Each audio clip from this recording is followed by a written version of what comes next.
¿Qué tal? Nos da mucho gusto darte la bienvenida una vez más a Diálogos de Esperanza. Estamos en nuestro cuarto estudio sobre el Evangelio de Juan, que en esta ocasión lleva por título Testigos de Cristo como Mesías.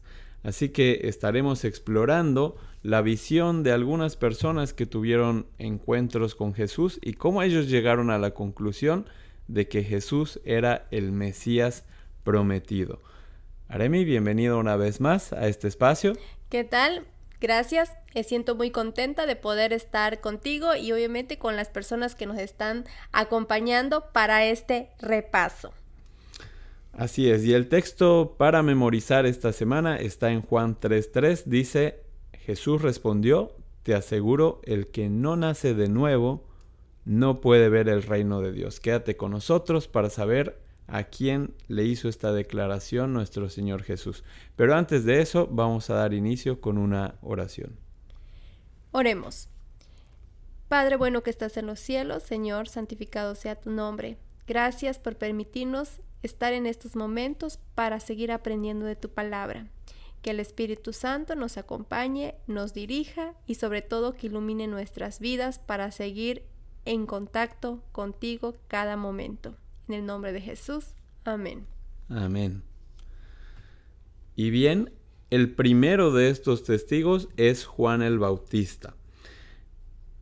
Y nos vamos a ubicar en el capítulo número 1 y particularmente en los versículos del 19 al 23, donde nos menciona que Juan era ya un predicador que estaba practicando el bautismo por inmersión, pero que había ya acaparado la atención de muchas personas con el mensaje que él estaba predicando y ya tenía un grupo de seguidores. Así que empezó a llamar la atención de los líderes religiosos que empezaron a ver cómo había gente que le seguía, que iba a escucharle. Y esto, por supuesto, generó o captó toda la atención de ellos. Así que en alguna ocasión ellos mandan a averiguar y hacer una serie de interrogaciones y lo primero que le preguntan es ¿quién eres tú? Tratando de descubrir si él estaba relacionado o había un vínculo con el Mesías que estaban esperando. Pero Juan les dice rotundamente, yo no soy el Cristo. Así que ellos empiezan a intentar averiguar si era Elías, si era algún profeta, y él negó todas estas cuestiones que le hacían.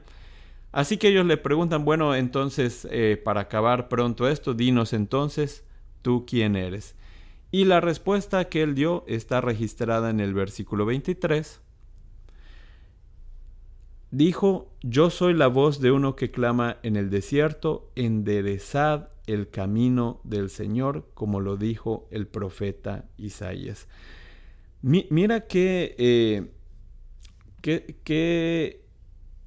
temple hay que tener para cuando alguien te está ubicando en una posición muy alta, tú dejar en claro que ese no es tu lugar, que es el lugar de alguien más, sobre todo porque la misión de Juan el Bautista era muy especial, pero sí que él tenía muy claro quién era él y en la manera en que responde, cómo podemos ver reflejado que Juan expresa básicamente que él está seguro de la misión que él tiene. Es muy lindo cuando los hijos de Dios saben y conocen cuál es su identidad. En este caso, Juan nos enseña que él sabía a la perfección cuál era su lugar, como bien mencionas. Y de hecho, él explicó bastante bien cuál era el ministerio y la misión que él tenía. Incluso en algunos versículos, él mencionaba que él estaba bautizando con agua, pero el que venía iba a bautizar a través del Espíritu Santo, ¿no? Entonces acá podemos ver que es precisamente Juan que se pone en un nivel, como tú habías dicho, tal vez a la vista humana inferior. Incluso nos da un ejemplo bastante interesante porque en la época de los caminos repletos de huecos, de rocas, cuando iba a pasar un rey, se enviaban siervos para nivelar la superficie y que se eliminaran pues esas anomalías que el camino tenía. Entonces prácticamente eso es lo que dijo Juan que era y que venía a ser, a enderezar el camino. Se puso como un título de siervo de quien venía. Claro, así que él deja en claro varias ocasiones, yo voy por delante de alguien, pero detrás viene alguien que es sumamente importante. De hecho, lo que yo estoy haciendo es preparar el camino para el que va a venir, al que de verdad estamos esperando todos, ¿no es así? Claro, y hay una cita muy linda que cuando él dice, yo viene aquel de quien yo ni soy digno de desatar las sandalias, la correa de sus sandalias. Imagínense qué lindo como Juan se pone en esa posición tan humilde, pero sabiendo que estaba delante de la presencia del Rey. Por supuesto. Y esto no es nada sencillo para nosotros los seres humanos porque como lo habíamos mencionado, él ya tenía a gente que lo escuchaba, que lo seguía donde él iba a predicar. Y esto para los seres humanos es muy difícil para nosotros poder manejar esto, ¿no? Cuando ya alguien nos presta atención. Sin embargo, como bien lo mencionaste, Juan tenía muy clara su identidad y también tenía muy clara su misión. Ahora, en estos mensajes o en estas palabras que Juan expresaba, Juan hace una declaración, Juan el Bautista hace una declaración muy importante que está registrada en el versículo 29 y esto nos lleva al segundo punto de nuestro estudio en esta semana titulado El Cordero de Dios. Y es que el versículo 29 dice lo siguiente: el siguiente día vio Juan a Jesús que venía a él y dijo: He aquí el Cordero de Dios que quita el pecado del mundo. Este es aquel de quien yo dije: después de mí viene un varón, el cual es antes de mí, porque era primero que yo. Así que aquí Juan mira a Jesús venir. En ocasión, y estamos hablando en el contexto del bautismo de Jesús, Juan mira a Jesús venir y dice: este es el Cordero de Dios. No dijo el Mesías, dijo: he aquí el Cordero de Dios. ¿Qué nos dice esto? Y por supuesto, ¿y qué le podría decir esto a todos a quienes escucharon esta declaración? El Cordero de Dios. Por supuesto, mira, cuando él hace esta declaración, Juan el Bautista, acerca de Jesús, él precisamente apoyaba el ministerio de Jesús en cuestión del verdadero sacrificio, el verdadero Cordero. Bien sabemos que en los judíos, el pueblo que Dios había escogido, pues hacían sacrificios y precisamente sacrificaban animalitos, corderitos, haciendo alusión de que alguien tenía que morir por los pecados que cometía el ser humano. Y desde luego tenemos muchos, para entender un poquito más acerca de la misión de Jesús, tenemos versículos que apoyan el ministerio de Jesús. Por ejemplo, tenemos en Marcos capítulo 10, versículos 45, porque el Hijo del Hombre no vino para ser servido, sino para servir y para dar su vida en rescate por muchos. Tenemos Romanos 5:6, donde dice: porque Cristo, cuando aún éramos débiles, a su tiempo murió por los impíos. Y Primera de Pedro 2:24, quien llevó él mismo nuestros pecados en su cuerpo sobre el madero, para que nosotros, estando muertos a los pecados, vivamos a la justicia, y por cuya herida fuisteis sanados. Todos estos versículos a nosotros hoy en día nos dan a entender el sacrificio que hizo Jesús como el Cordero. Por supuesto, a nosotros nos revelan eso, pero a la gente de esa época sí que les dejaba en claro algo esta declaración que hizo Juan el Bautista. Es decir, les decía: todo lo que hemos estado anunciando o todo lo que hemos representado en esta ceremonia, en este ritual, se está cumpliendo. Por fin, todo lo que ha simbolizado ese corderito que es llevado al templo ha llegado la hora de que eso se cumpla y que pase lo que hemos venido anunciando, porque ha llegado el don de Dios para nosotros. Ahora, para Juan poder identificarlo, pues tuvo que haber tenido también la ayuda del Espíritu Santo. Nosotros leemos, si continuamos leyendo el relato Aremi, nosotros podemos notar que esto fue una revelación que el Espíritu Santo le hizo a Juan. ¿No es así? Por supuesto. Aquí podemos ver que cuando Juan estaba en contacto, tenemos citas bíblicas donde nos menciona cómo Juan estaba en contacto con Dios y el Espíritu Santo. Y el versículo 32 del capítulo 1 podemos ver cómo Juan dice: vi al Espíritu que descendía del cielo como paloma y permaneció sobre él. Y yo no le conocía, pero el que me envió a bautizar con agua, aquel que me dijo: sobre quien veas descender el Espíritu y que permanece sobre él, ese es el que bautiza con el Espíritu Santo. Y yo le vi y he dado testimonio de que este es el Hijo de Dios. Qué importante es ser un testigo, ¿verdad? Porque eso en cualquier evento que podamos, cuando se requiere a ver si es verdad, es mentira lo que algo dice, ahí tenemos a alguien que testifica, y en este caso Juan, diciendo él mismo, teniendo este contacto con Dios, con el Espíritu Santo, le reveló quién iba a ser o quién era el Mesías. Claro, y otra cosa que podemos mirar en Juan, pues es la obediencia, porque notamos en estas palabras que el Espíritu Santo le reveló cuál era su misión y él decidió seguir con esa misión. Vemos esa comunión que él tuvo en su estilo de vida para poder tener ese contacto con el Espíritu Santo y poder escuchar su voz. Y cuando él escucha su voz, decide obedecer y decide cumplir con la misión para el que él ha sido llamado.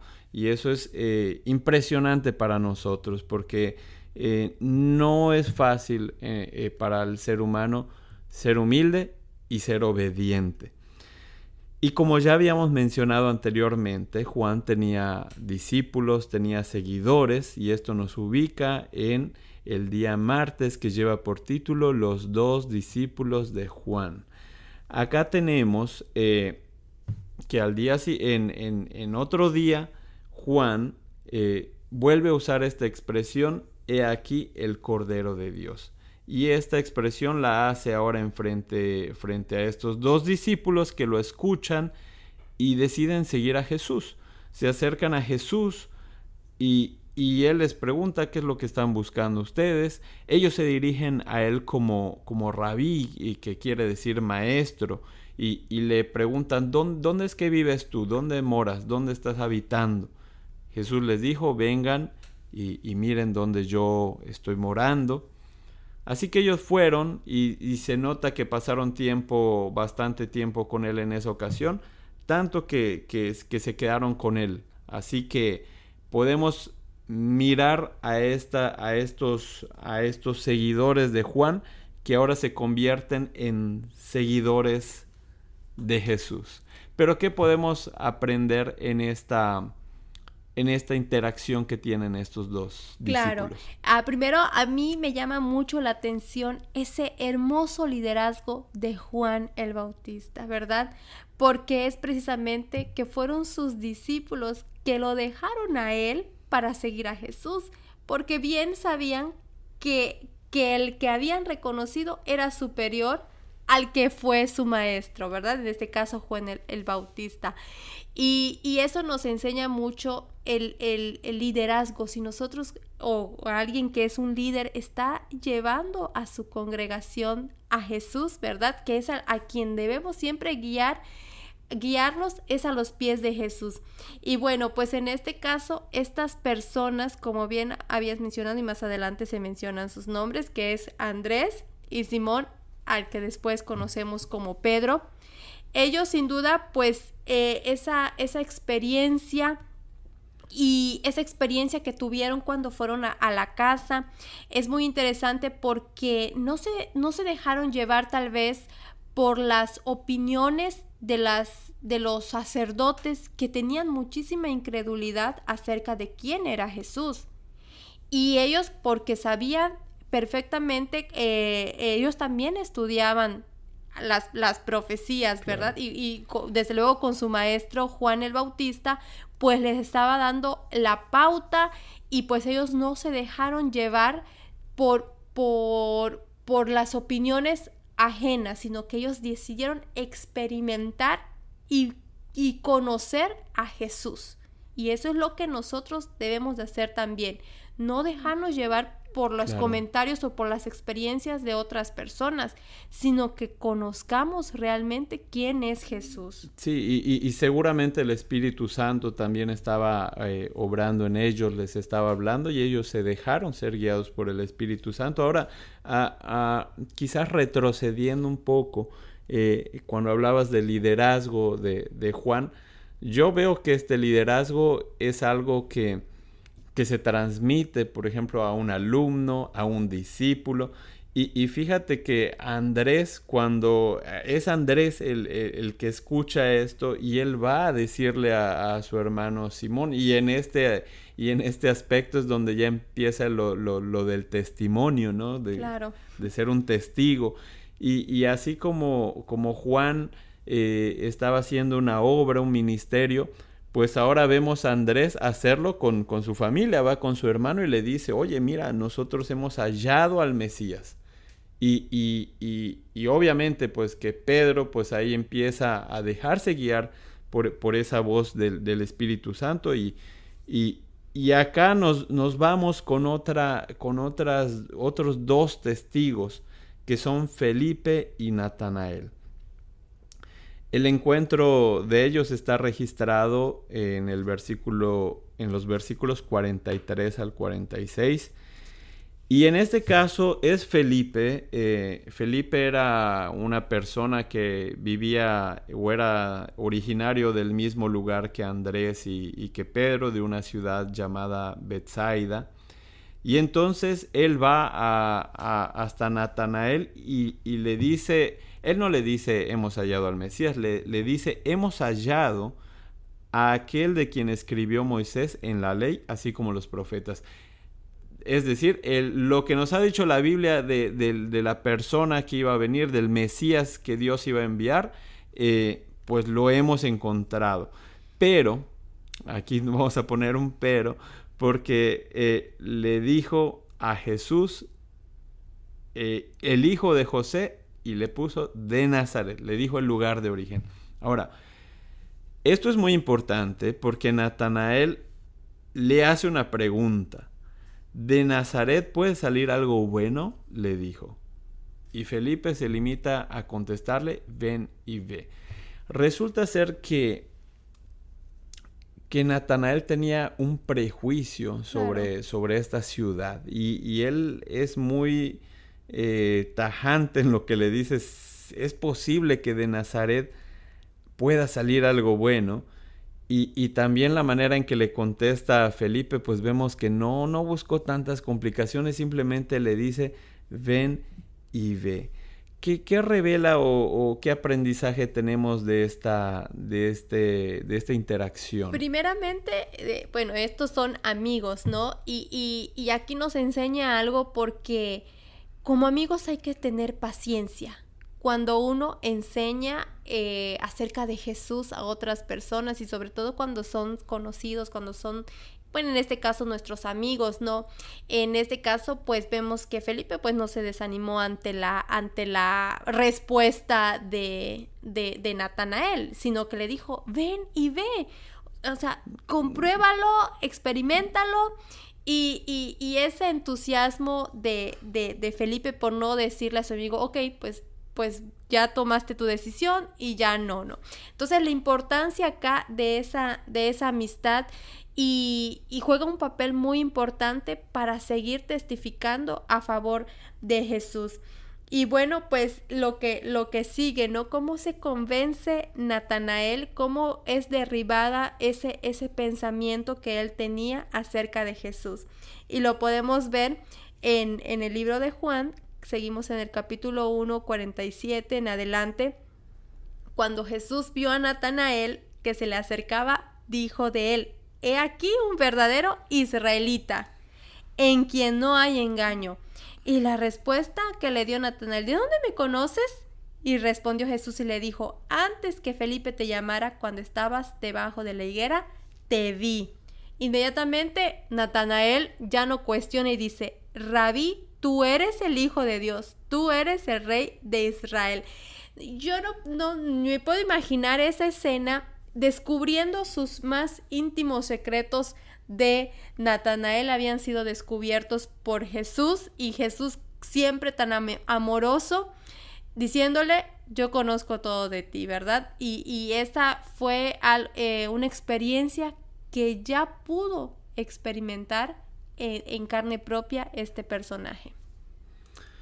Claro, y es que mientras Natanael había mostrado tener un prejuicio sobre el lugar de origen de Jesús, Jesús empieza haciendo un halago hacia Natanael, pero en realidad Jesús le estaba mostrando, porque nosotros podemos mirar a través del espíritu de profecía, que Jesús había visto por revelación del Espíritu Santo que Natanael era una persona que sinceramente anhelaba conocer al Mesías.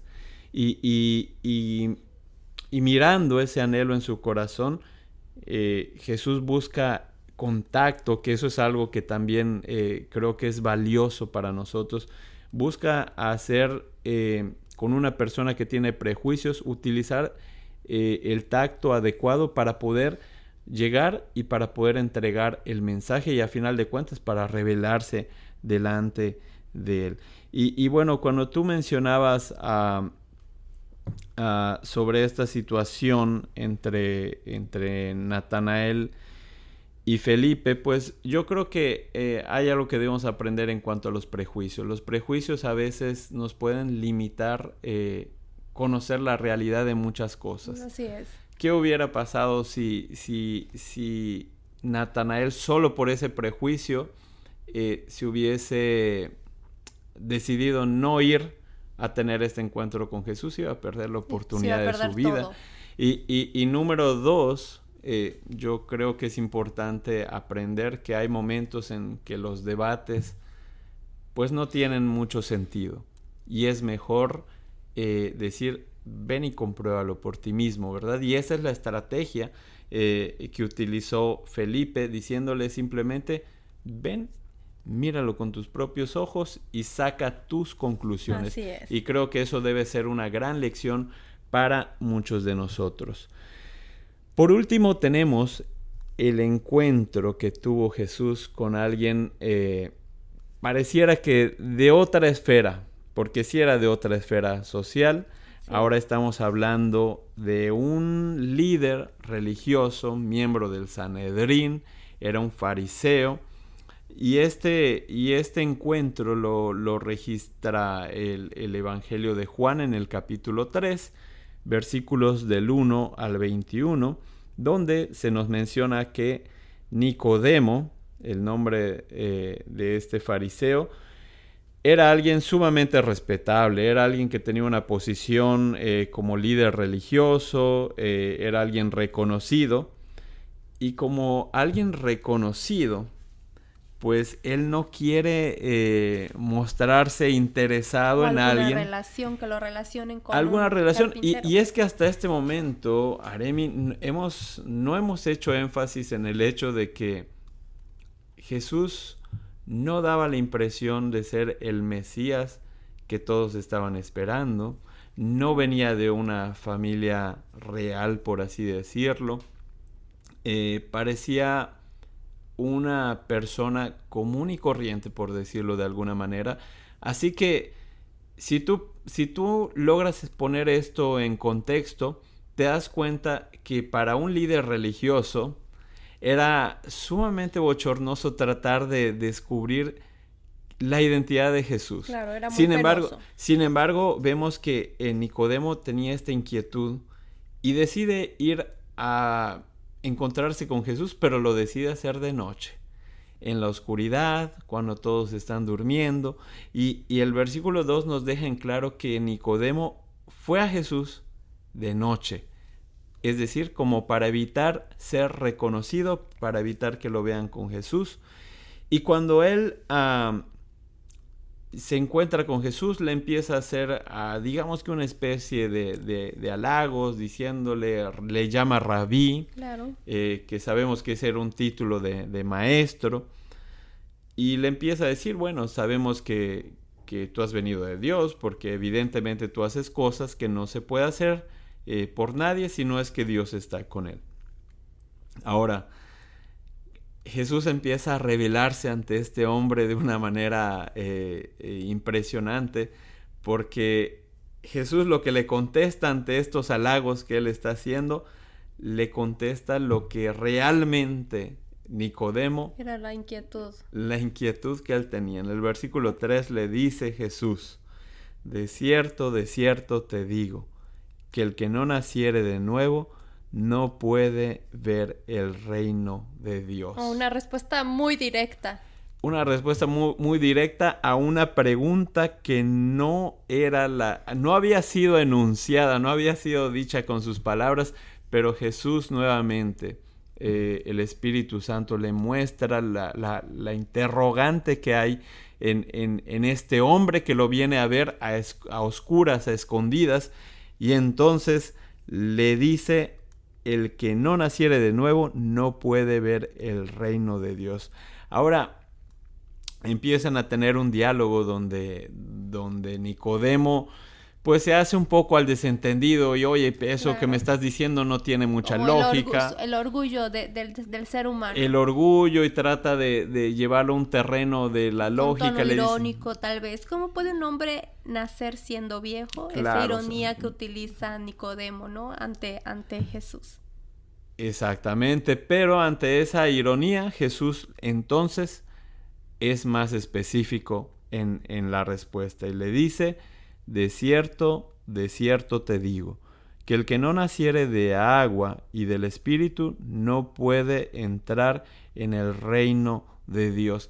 Y mis queridos amigos que nos escuchan, estas palabras son sumamente importantes, porque no son solamente dirigidas para Nicodemo. Estas palabras trascienden a todos los seres humanos y nos dicen una realidad: el que no nace de nuevo del Espíritu, de ese Espíritu que nos bautiza, de ese ungimiento que nos da el Espíritu Santo, no puede ser parte del reino de Dios. Es decir, mi querido amigo, mi querida amiga, para poder ver la gloria de Dios, para poder mirar el reino de Dios, es necesario que tú y yo pasemos por esa experiencia de nacer del Espíritu. Ahora, Jesús le empieza a hacer una alegoría con el viento y le dice: mira, la obra del Espíritu Santo es así como el viento, tú no sabes de dónde viene ni a dónde va, pero así es como funciona y así es como trabaja y cómo hace la obra el Espíritu Santo. Ahora, ante esto entonces Nicodemo por fin empieza a sincerarse, y vemos en el versículo 9 que Nicodemo le pregunta: ¿cómo puede hacerse esto? Y Jesús pues también le contesta de una manera, digamos, para hacerlo reflexionar, porque le dice: ¿eres tú maestro de Israel y no sabes esto? Es decir, digamos que le hace una especie de llamado de atención, porque él era un erudito en la ley, él se dedicaba a enseñarle a otras personas, y Jesús le dice: oye, tú eres un líder, tú eres un maestro, ¿cómo no puedes saber algo tan elemental?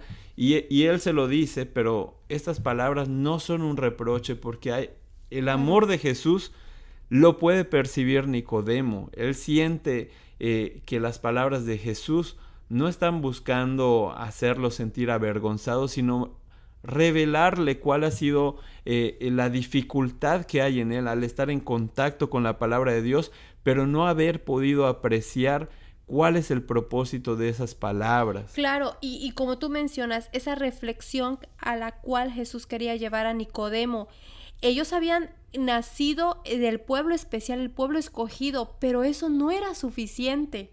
No era suficiente haber nacido en ese pueblo especial si no aceptaban a Jesús, si no aceptaban esa transformación.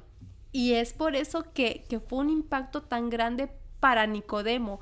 Ese encuentro tan especial de noche, la verdad es que nos invita que no importa el tiempo en el que tú quieras acercarte a Jesús, de día, en la tarde, de noche, Jesús está dispuesto a recibirte, a escucharte, y no importa, así como vino Nicodemo con ese temor encubierto, con esas dudas, ese diálogo, esa oportunidad, no te la pierdas de acercarte a Jesús en cualquier momento.